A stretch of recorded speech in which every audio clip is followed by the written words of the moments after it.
নমস্কার, সালাম, সবাইকে আন্তরিক শুভেচ্ছা। আশা করি আপনারা সবাই ভালো আছেন। আপনাদের আশীর্বাদে দোয়ায় আমরা স্বাভাবিক অবস্থায় আছি। বাবার শরীরটাও স্বাভাবিকই আছে, খুব যে ভালো তা না, আবার খারাপও না। তো এই কদিনের পর আজকে ভালো রকম রোদ উঠছে। যে বৃষ্টি হয়ে গেছে তাতে আমাদের প্রচুর ক্ষতি হয়ে গেছে, শুধু আমাদেরই না, প্রায় সকল কৃষকেরই ক্ষতির ভাগটাই বেশি। তো এরকম রোদ যদি আরো 8-10 দিন থাকে একভাবে, তাহলে হয়তো সেই কাজের যে চাপটা সেগুলো আস্তে আস্তে কমাতে পারবে। আর প্রত্যেকটা জমিতে প্রায় ধান পেকে আসছে, আর প্রত্যেকটা ধানের জমিতেই এখন জল। জলের মধ্যে ধান কাটা, এটা খুবই, আমার ধান কাটা খুবই কষ্টকর। তারপর আবার সরষে বুনতে হবে। এখন এই জলের জন্য অনেক জমি আছে যেগুলোতে সরষে বুনতে পারবে না, কারণ সরষে বুনতে হলে জমি শুকনো থাকতে হয়। তো দেখা যাক সামনের দিনগুলো কেমন হয়। আর আজকে তো একা একা কি করবো, কাজের যে চাপ, অন্য বাড়িতে 2-4 জন লোক থাকে তবে তো দেখা গেছে তাড়াতাড়ি কাজগুলো শেষ করা যায়। তারপরে একা একা চেষ্টা করি, দেখি কতটুকু করতে পারি। সাথে তো আপনারা আছেনই, আপনার পাশে থাকেন, দেখেন আছে কত কি করি। রান্নাঘরটা উঠাইতে হয়, গতকালকে তো খুঁটি কেটে রাখছি, আজকে আরো 2টা খুঁটি কাটতে হবে, উপরে চাল উঠাইতে হবে, ছিপ বাঁধতে হবে। তো কিছু বাঁশের দরকার, এখানে বাঁশ পাবো কিনা ওই সাইজের, একটু বাড়তি বাঁশ লাগবে।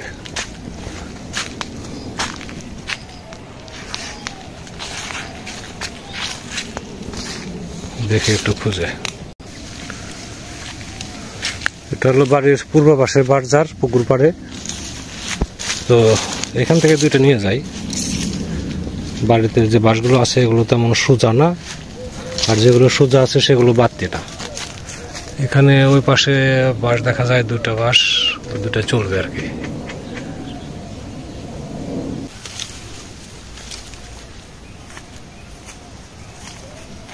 এই যে 2টা বাঁশ কাটছি, ভিতরে তো কাটতে অনেক সময় লাগছে।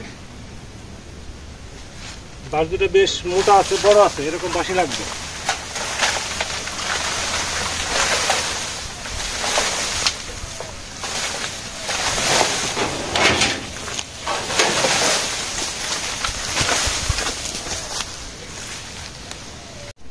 খুঁজে হইয়েছে না, বুঝে নিছে দাই। হ্যাঁ, দাম ভালো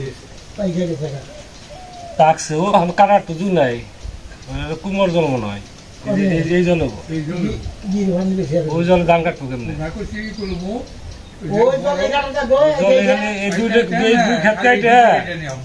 এই 2 ক্ষেত কাটা হইলে ওটা আস্তে আস্তে ওই যে রান্নাগুলোর জন্য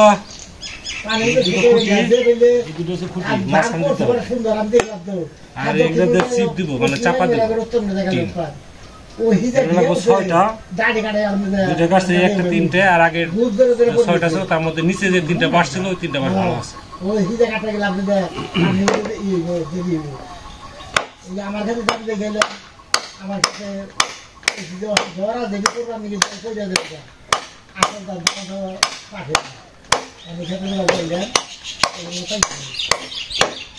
তারপরে কামড়া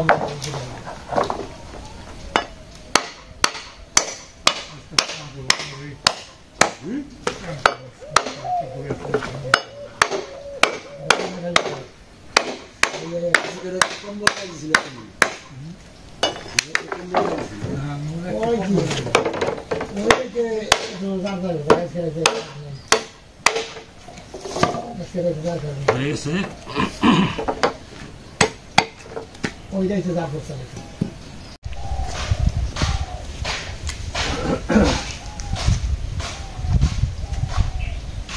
ছোট হলো না, ছোট হলো তো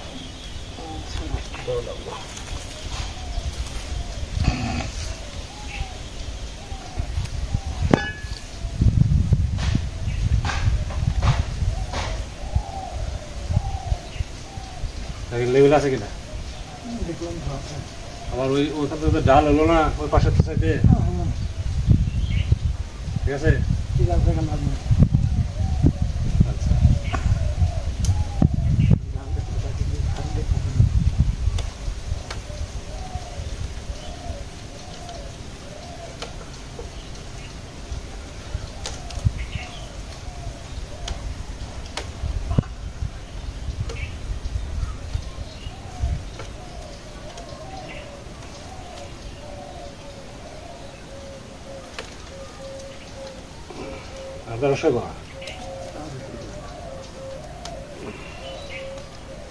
আমাদের মোটামুটি এখন ফ্রেম হয়ে গেছে, এখন উপরে টিন তুলে দেব। এই সাইডে একটু বান্ধে না করে হালকা হয়ে গেল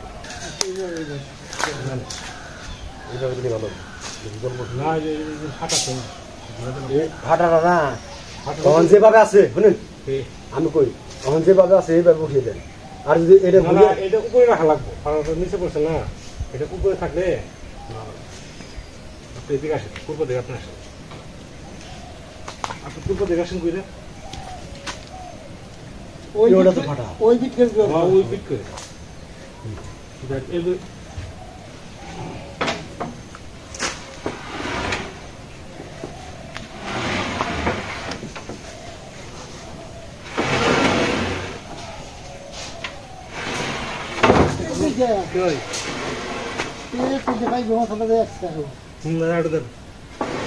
ব্যাস চুলের উপরে একটা চাবি দেন, একটা চাবি দেন কি? হ্যাঁ চুলের উপরে থাকলো এটা, বুঝেন নাই?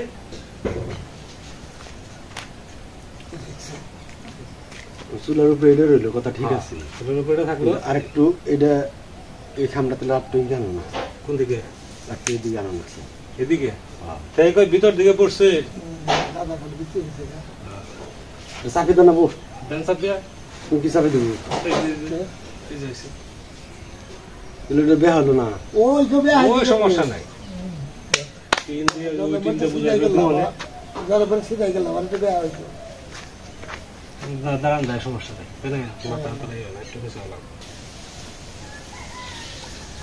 রান্নাঘর তোলা শেষ, শেষ হয় নাই, সেটা টিনের বেড়া টেরা দিব আর কি নিচু করে, কিন্তু চাল তোলা হয়ে গেছে নাকি কাকা?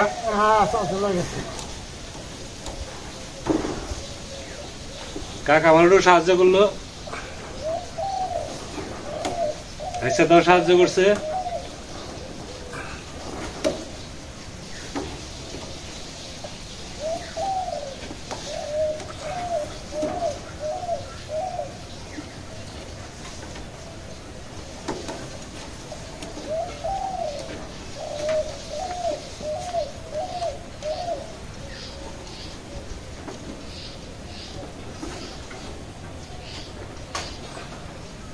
সিমেন্টের খুঁটি দিতেছি 3টা, তো আশা করি 2-3 বছর তেমন কিছু হবে না।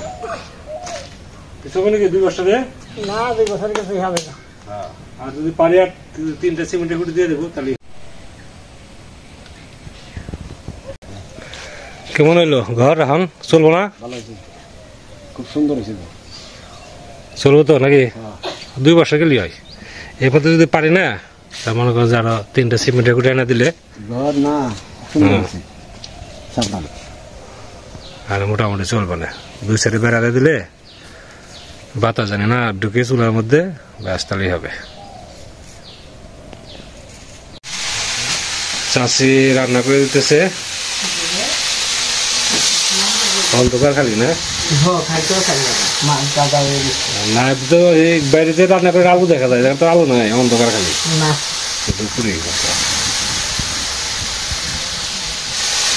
রান্না হবে। এখানে আছে এর মাছ দিয়ে একটা চচ্চড়ি হবে, তাই না? পিপুল পাতা, তারপরে আর কি দিছে? বেগুন দিছি, পুঁই শাকের ডাটা দিছি,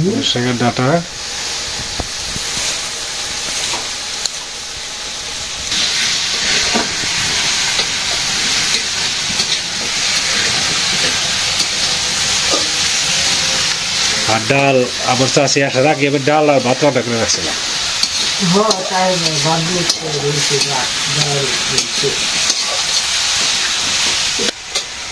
এই দেখেন 2 চুলা, এগুলা মা বানিয়ে গেছিল, মানে মুখ একটা, চুলা হয়েছে 2টার মধ্যে 2টাই যে বসানো আছে।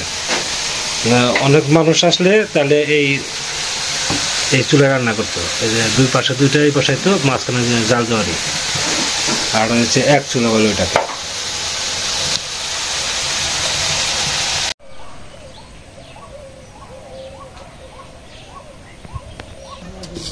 কম করবেন খাওয়া দাওয়া করে নন।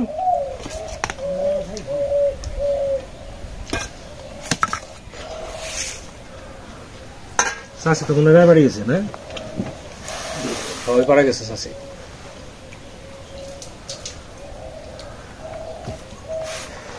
আমি একটু খাওয়া দাওয়া করতে পরে বসলাম আর কি, বাবা আগে বসছে, বাবার খাওয়া প্রায় শেষের দিকে।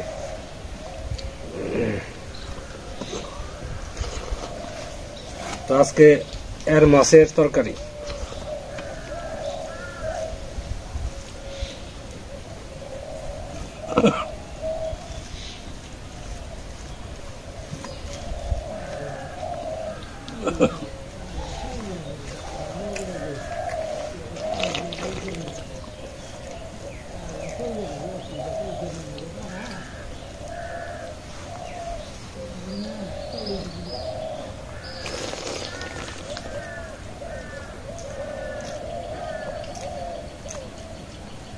আজকে যেরকম রোদ গেল, এরকম রোদ যদি এক সপ্তাহ থাকে তাহলে ওই আগের অবস্থায় আসবে, মানে বৃষ্টির আগে যে অবস্থা ছিল ওই অবস্থা হবে।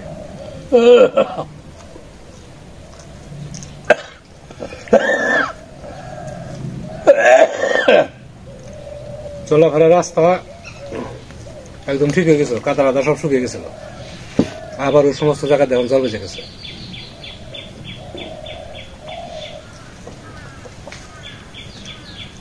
বিশেষ করে আমার জন্য সমস্যা।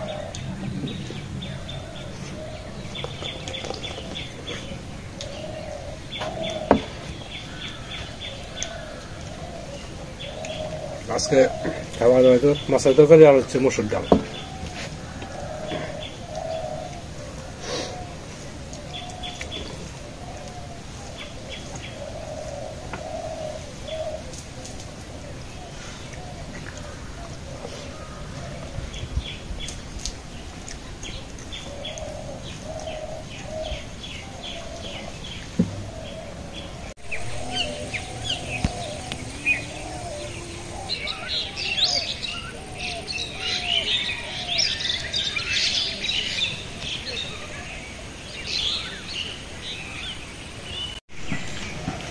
তো বিকেলে বের হলাম প্রতিদিনের যে কাজ, তার মধ্যে এখন আবার সামনে পরীক্ষা আসতেছে। এই টাইমে তার মিস দেওয়া যাবে না। তারপরে বৃষ্টি যদি মাথার উপর চেপে বসে তখন তো অবশ্যই বন্ধ যায়। তো যেদিক দিয়ে সচরাচর যাই, সামনে যে রাস্তাটা আছে এদিক দিয়ে ঘুরে যাই, কিন্তু এদিক দিয়ে এখন জল হয়ে গেছে, মানে নৌকা না থাকলে এদিক দিয়ে যায়। এখন যাবো সরাসরি কোস্তারা, কাজেই নৌকা নিয়ে পার হবো। আমি নৌকা নিয়ে যাবো, আবার লিটনের বাবা নৌকা নিয়ে আসবে, এই আগে সুবিধা। নৌকার উপর থাকবে না, দেখা যায় যে নৌকা উপারে রয়েছে, তাহলে তো এদিক দিয়ে যেতে হবে। নৌকা উপার, এখন উপায় নাই, এই যে এদিক দিয়ে যেতে হবে। এইটুকু জায়গার জল একটু শুকিয়ে গেছিল, একদম শুকিয়ে গেছিল, স্যান্ডেল পায়ে দিয়ে গেছি। এখন এই যে এই নিম্নচাপের বৃষ্টিতে এই যে অবস্থা, যে ধানগুলা জলের মধ্যে, শুকলালদার ধান, কিছু ধান কাটছে, কিছু কাটছে, এইটুকু জায়গা কাটছে যে পাশে কতখানি। তো সে তো সময় পায়, আমি তো সময় পাই না, আমারও তো একই অবস্থা, ধান পেয়ে গেছে প্রায়, আমারও 2 দিন পর থেকে কাটতে হবে।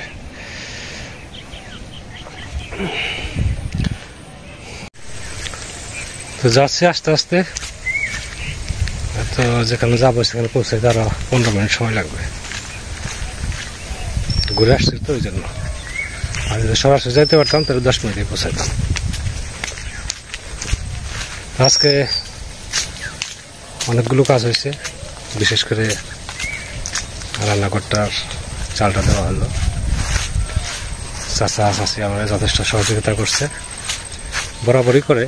যে কোনো কাজ হলে চাষি তো প্রথমে আগে আসে, এসে তো যথেষ্ট সহযোগিতা করছে। ভালো সময় ধরে আপনারা আমাদের সাথে আছেন, আপনাদের সবাইকে অনেক ধন্যবাদ। আপনারা ভালো থাকেন, সুন্দর থাকেন, সুস্থ থাকেন, আর আমাদের পাশে থাকেন।